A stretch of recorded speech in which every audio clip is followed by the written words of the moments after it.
first degree premeditated murder, capital punishment. We're going to stand by ours regardless. This is about race. Because if the shoe was on the other foot, they wouldn't give. But looming over the defense is a question that has haunted this trial from the very beginning. Why did Karmelo Anthony have a knife at a high school track meet once again today?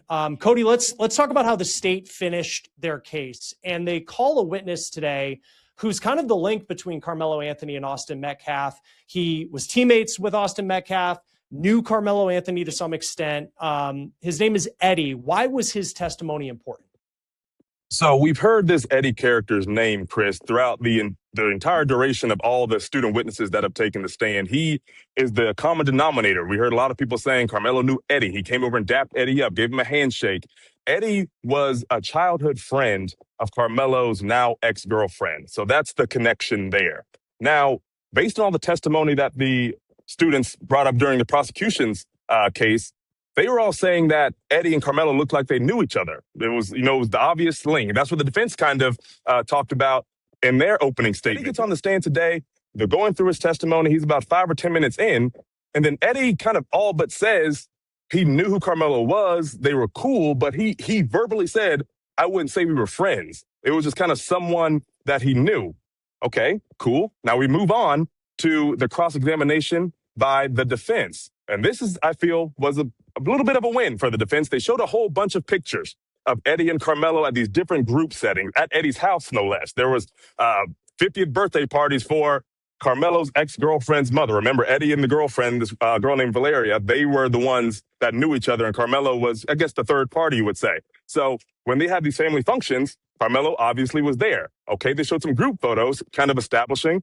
And then, here's another defense win to me today. They showed photos of Karmelo and Eddie together, just being teenagers goofing off. One is playing a guitar. They're making silly faces at the camera. So Eddie gets up there under direct examination saying, yeah, I know him, but, I wouldn't say he's a friend. But then the defense pushes back and is like, hey, if you're not friends, why do you have all these pictures together? The state rested its case. One notable absence, Hunter Metcalf, Austin Metcalf's twin brother. He has not been allowed inside the courtroom during testimony because he remains a potential witness.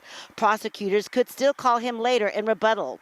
One of the final prosecution witnesses, a mutual friend of both Austin Metcalf and Karmelo Anthony. He testified that after Anthony was asked to leave the memorial team tent, the confrontation escalated. He told jurors Anthony said, touch me and find out. He later testified, I saw Austin fall back and yell, I've been stabbed. He also told the jury Anthony was not a close friend of his, but on cross-examination, defense attorneys challenged his account, showing jurors photos of him and Anthony together and questioning why he didn't step in to defuse the situation.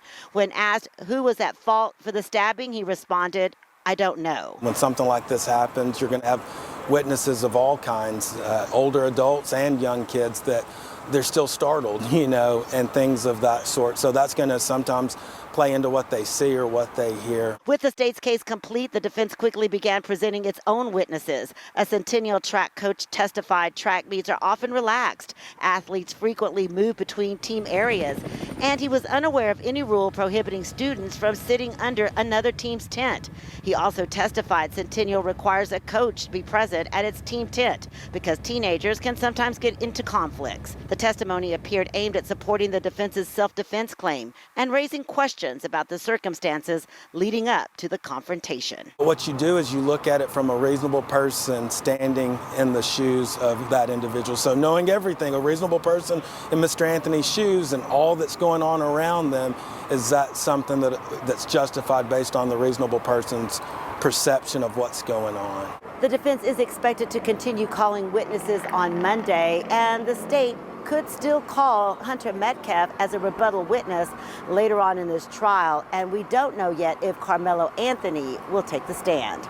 Yo, it's Big Ant, the spokesman, man. We back. Another edition of Urban Politicians TV, UPTV. Make sure you stay on your pivot at all times, man. Had to come tap in. And first and foremost, I do want to once again send prayers up to everybody involved with this situation right here.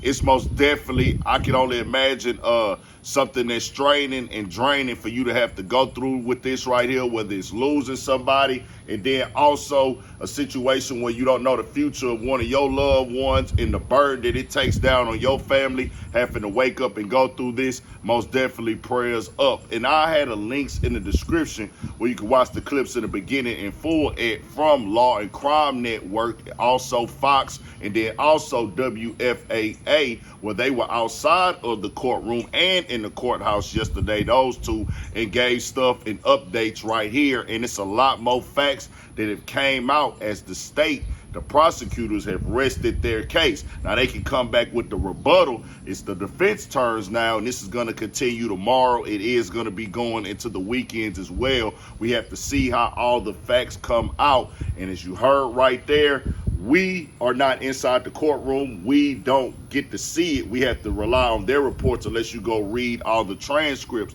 But they have questioned and put the credibility of a lot of the witnesses on display right there in front of the jury, where one of them said he didn't know Karmelo like that, wouldn't consider him a friend. They came back with photos where here he is at the house with you, here he is in this photo with you, and this is them just going into saying, hey, he had reason to be under that tent. Now on the other side, one of the things that they said that kept coming in court, why does he have this knife at this track meet? And that's most definitely being put in front of the jury as one of the things, in their mind. I can't tell you what the jury thinking. I don't know how they feel about it, but when you hear it's one of the situations like, we did have a knife at a track meet. He brought the knife up there. Why was it there? If he didn't bring this knife there, he could possibly still be alive. But then you have to weigh in the other side of it. Well, if you don't go and say something to him and put your hands on him, you don't even know that he has the knife there. And that's what y'all have to understand and know. I'm just reporting the facts. I don't call the shots. It's going to rely on the jury whether he's guilty or not. But in the state of Texas, what is considered as first-degree murder, it has to check off all of those dots. He had a reason to be up under the tent. He's not breaking the law by going under the tent, and it wasn't an illegal knife. It's just questionable for them to say, as the prosecutors have pushed their line, well, he had this knife there. Also, one of the coaches, when they said the culture and the rules and effects of players going under other teams' tents, he said, I wasn't aware of that. Now, we do try to have somebody there to supervise people under these team tents to make sure fights don't break out and conflicts don't happen. But it's not a foreign thing for him to be under the tent, especially for the simple fact that he knew somebody there. And on top of the fact it was raining. So when you tell somebody who's under the tent with somebody that they know, who they're familiar with, to the point they take pictures with them, they cool with them, we have a third person that we mutual with, it's raining outside, you come tell me get out the tent, and then we get into a back and forth, and then he says, hey, don't touch me. That means it must have gotten to that point where, hey, it seemed like it's finna get physical. You touch him, he stabs you, he runs off. Now, it's gonna be based off of what the jury say. That's just the facts of it. But in the state of Texas, a stabbing happened out here before, and I keep putting people onto this case, and y'all can look it up yourselves. Case in Allison last year, I covered this one, and it was happening around the time that this incident happened, where they found him not guilty on the murder charge. Now, he did get a negligent homicide, which is a way lesser degree of a charge, which goes 6 months to 2 years in state jail, and they ended up coming back later with enhancement. Those two guys were beefing. It was altercations. It didn't get physical before them at first, but they understood they had a problem. They ended up getting into it inside the school bathroom. They were fighting. Breaks out. He pulls out the knife, stabs the guy multiple times, the kid, and most definitely God bless his soul, multiple times, and he dies from those stab wounds. So it was a situation that was different, but he didn't get found guilty of murder. And that's why I'm just pushing the facts, because I don't make the laws.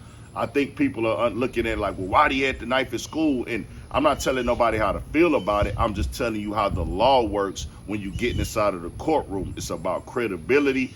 It's about what you can put to the jury. And it's not about what you know. It's about what you can prove. So what the defense is doing, they're trying to create what the murder conviction is based off of, reasonable doubt. If you raise any bit of a reasonable doubt, the jury's not supposed to find this person guilty. And then also, keeping it 100 with y'all, after this trial is over, they're gonna go for the look of, hey, there wasn't a black person in this jury at all. He didn't have a jury of his peers. And you could come on out here and y'all can act like it's not racial tension. Now, I put that clip in the beginning from Fox, but they said Saturday was much better. It wasn't as turned up as the other day, how it was and how it was playing out. They said it wasn't as like going up. People probably was moving around Saturday. We'll see how it play on Monday. But I'm gonna give y'all the facts off of based what happens with the law, self-defense in the country and self-defense in Texas. It varies from state to state.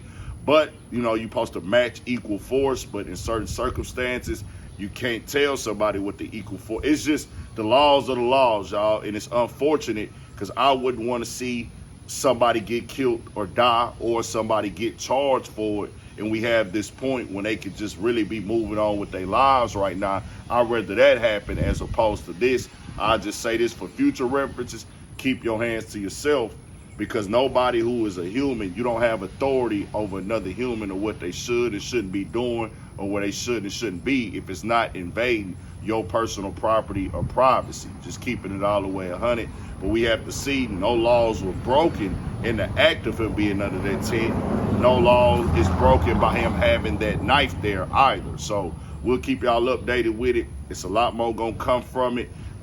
Stay on your pivot. 1000 for shit show.